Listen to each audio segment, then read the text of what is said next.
harus kita tahu ciri-ciri Rasulullah Sallallahu Alaihi Wasallam. Jadi kalau ada yang kita mimpi kita tidur, kemudian ada yang hadir dalam mimpi kita, walaupun dia menggunakan sorban yang sangat putih, pakaian yang sangat putih, dan jenggot dia cambang yang sangat panjang dan putih, kemudian mengaku kepada Rasulullah SAW, mengaku bahwasanya dia Rasulullah Sallallahu Alaihi Wasallam, tapi dia menutupi wajahnya, maka yakinlah bahwasanya itu adalah iblis la'natullah alaih. Bismillahirrahmanirrahim. Alhamdulillahi rabbil alamin.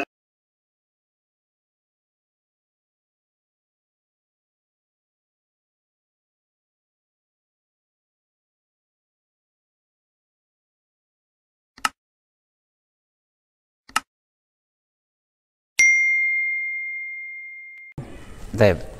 Bismillah, assalamualaikum warahmatullahi wabarakatuh. Alhamdulillah, hamdan katsiran thayyiban mubarakan fihi kama yuhibbu rabbuna wa yarda. Asyhadu an la ilaha illallah iqraran bihi wa tauhidan, wa asyhadu anna Muhammadan abduhu wa rasuluhu, amma ba'd. Ayuhal ikhwan wa akhwati fillah rahimani wa rahimakumullahu jami'an. Kita bersyukur kepada Allah Subhanahu wa taala atas segala curahan nikmat yang Allah berikan kepada kita. Kaum muslimin yang semoga dirahmati Allah Subhanahu wa taala. Terkait dengan mimpi, banyak orang yang sering bertanya terkait dengan mimpi. Tentunya mimpi itu ada dua, ada mimpi dari Allah Subhanahu wa taala dan ada mimpi dari syaitan atau iblis la'natullah alaih. Mimpi yang baik itu dari Allah Subhanahu wa taala dan mimpi yang jelek itu dari syaitan atau iblis la'natullah alaih.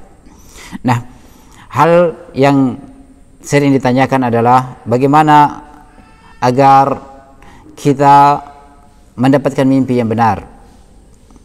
Dan banyak orang yang mimpi tetapi dia tidak tahu arahnya kemana dan kepada siapa hendak dia bercerita. Kita dibimbing oleh Rasulullah Sallallahu Alaihi Wasallam terkait dengan mimpi. Bahwasanya yang pertama adalah kita dilarang menceritakan mimpi kita kepada orang-orang yang tidak amanah.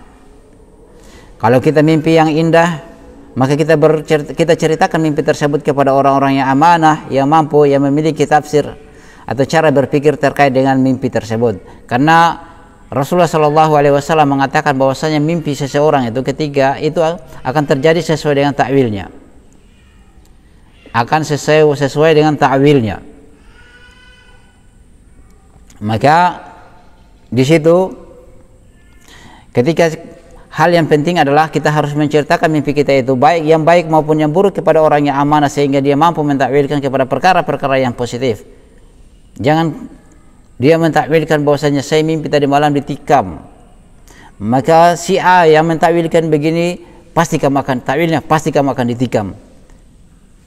Nah, itu takwil pertama yang akan terjadi pada orang yang mimpi tersebut.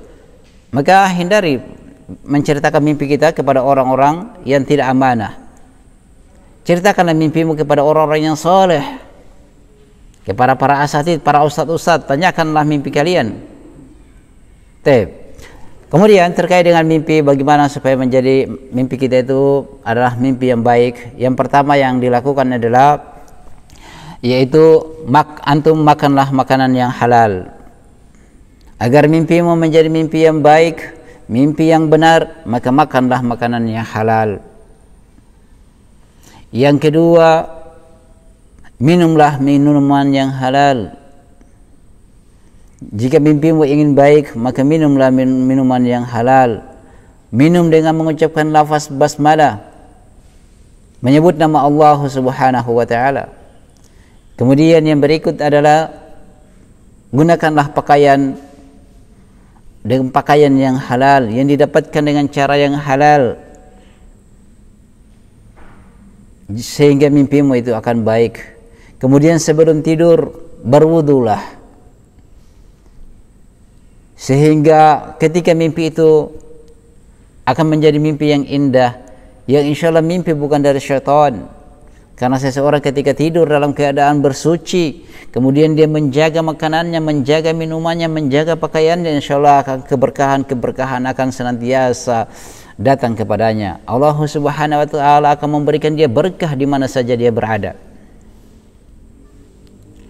Yang berikut adalah hindari kedustaan, berbohong, Karena jagalah lisan ini, karena lisan ini akan senantiasa berucap mengantar kepada kejelekan, tetapi orang-orang yang senantiasa beriman kepada Allah, mengetahui Allah Subhanahu wa taala ada dan senantiasa mencatat apa yang dia kerjakan oleh malaikat, maka dia senantiasa berucap dengan ucapan yang baik, ucapan yang benar, sehingga semua mimpinya itu akan menjadi yang baik. Dan sebaliknya, jika seseorang membiasakan lisannya untuk berdusta, makan perkara-perkara yang haram, minum minuman yang haram, memakai pakaian-pakaian yang haram, atau dia dibesarkan dari perkara yang haram, maka sangat sulit baginya untuk mendapatkan mimpi-mimpi dari Allah Subhanahu wa taala. Dia akan mendapatkan mimpi-mimpi yang jelek. Kenapa? Karena dia dibangun dari perkara yang jelek. Dia hidup dengan perkara yang jelek, makanannya dari perkara yang haram, minumannya dari perkara yang haram, pakaiannya dari perkara yang haram. Maka itulah hal-hal yang seseorang itu tidak akan mendapatkan mimpi yang diinginkan. Bukankah Rasulullah sallallahu alaihi wasallam pernah bersabda bahwasanya siapa yang mimpi melihatku maka itu adalah saya, karena syaitan tidak mampu atau iblis tidak mampu untuk menyerupainya. Bagaimana seseorang akan mendapatkan mimpi yang indah? Mimpi yang terindah adalah melihat Rasulullah sallallahu alaihi wasallam. Dan banyak ada orang yang pernah mengatakan kepada saya bahwasanya dia pernah mimpi melihat Rasulullah sallallahu alaihi wasallam, padahal orangnya tidak pernah sholat. Ya, saya tidak pernah sholat, tapi saya pernah mimpi Rasulullah sallallahu alaihi wasallam itu, Muhammad sallallahu alaihi wasallam datang kepada saya dengan berjubah putih, menggunakan surban putih, semua serba putih. Apakah itu benar? Boleh saja tidak benar. Yang pertama, dia tidak sholat. Bagaimana Rasul akan datang kepada orang yang tidak sholat? Itu sudah ada keganjilan. Yang kedua, ketika saya tanyakan bahwasanya bagaimana ciri-ciri Rasulullah, dia mengatakan Rasulullah saat itu datang dengan pakaian yang sangat putih. Saya tanya bagaimana wajahnya, dia mengatakan bahwasanya tidak nampak wajahnya. Itu sudah bohong berarti mimpinya. Itu bukan Rasulullah, tetapi itu adalah iblis yang datang menyerupai Rasulullah sallallahu alaihi wasallam dengan mengatasnamakan bahwasanya dia Rasulullah sallallahu alaihi wasallam. Makanya ketika ingin mengetahui bahwasanya itu adalah Rasulullah yang datang kepada di dalam mimpi kita, kita harus mengetahui ciri-cirinya. Sangat banyak hadis-hadis yang disampaikan oleh para sahabat terkait dengan ciri-ciri Rasulullah sallallahu alaihi wasallam, dan kita harus mengenalnya. Bukankah iblis datang kepada Nabi Adam alaihi salam, "Inni lakuma laminan nasihin." Sesungguhnya saya ini adalah penasihat bagi kalian berdua. Datang dengan pakaian yang sangat putih juga, ya.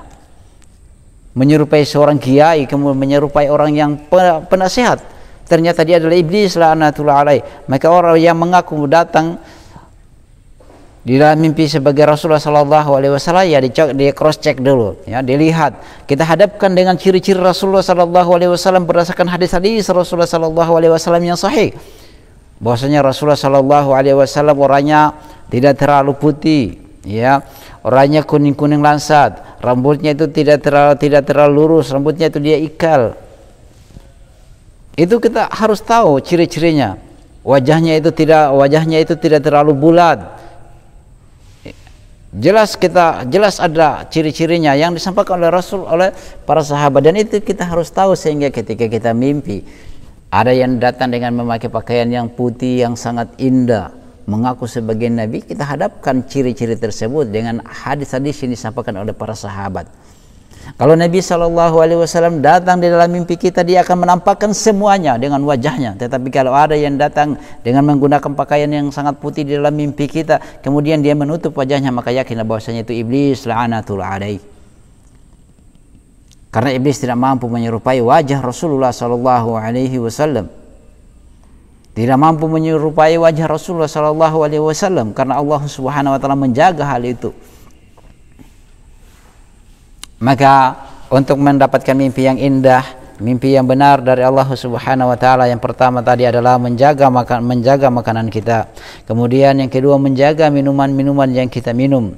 Kemudian menjaga baju yang kita gunakan. Jangan sampai itu perkara yang haram, dan kita menjaga lisan kita agar senantiasa mengucapkan perkara yang baik. Dengan hal tersebut, insya Allah kemudian kita berwudu sebelum tidur, maka hal-hal tersebut insyaallah Allah Subhanahu wa taala akan merahmati kita, akan memberkahi kita apa yang kita lakukan, sehingga insyaallah di dalam tidur tersebut Allah Subhanahu wa taala akan menghadirkan mimpi-mimpi yang indah bagi kita. Mungkin kita mimpi melihat surga, mimpi melihat Nabi adalah hikmat terindah, adalah hal yang sangat indah, tetapi harus kita tahu ciri-ciri Rasulullah Sallallahu Alaihi Wasallam. Jadi kalau ada yang kita mimpi kita tidur, kemudian ada yang hadir dalam mimpi kita, walaupun dia menggunakan sorban yang sangat putih, pakaian yang sangat putih, dan jenggot cambang yang sangat panjang dan putih, kemudian mengaku kepada Rasulullah SAW, mengaku bahwasanya dia Rasulullah Sallallahu Alaihi Wasallam, tapi dia menutupi wajahnya, maka yakinlah bahwasanya itu adalah iblis la'natullah alaih.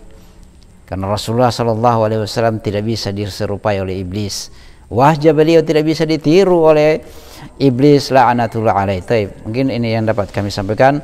Kurang lebihnya mohon dimaafkan. Subhanakallahumma bihamdika asyhadu an la ilaha illa anta astaghfiruka wa atubu ilaik. Assalamualaikum warahmatullahi wabarakatuh.